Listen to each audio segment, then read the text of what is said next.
हीरालाल राजा, DJ Hiralal राजा। बात में बुझाई घोटलो घोटाई ना एनी सजी मिठाई।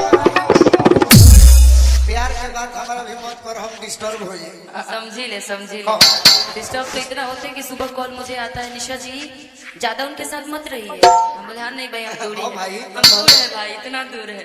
तो हमने के डॉक्टर के छोट पर प्रेम पहले बन गए हो।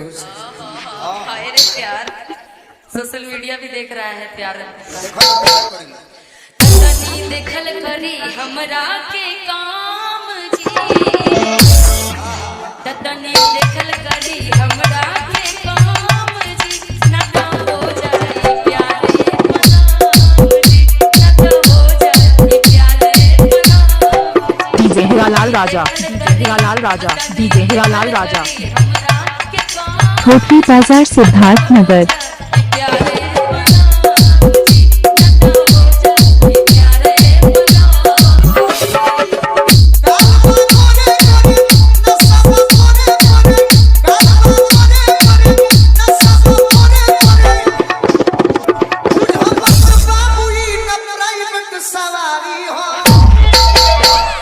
जननी की प्राइवेट सवारी हो बाद में जननी, अरे किछु जनिए बाबू माल सरकारी हो, छुआ जनिए बाबू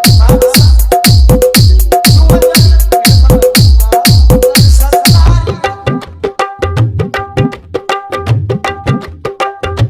रुकिएगा थोड़ा सा, इसी धुन पे फिर दोनों सरकारी को खिचुड़िया दूरी दूरी मरला पलमुआ की बदला ले हमरा हम तो चाहते नहीं कि बदला आते के लो।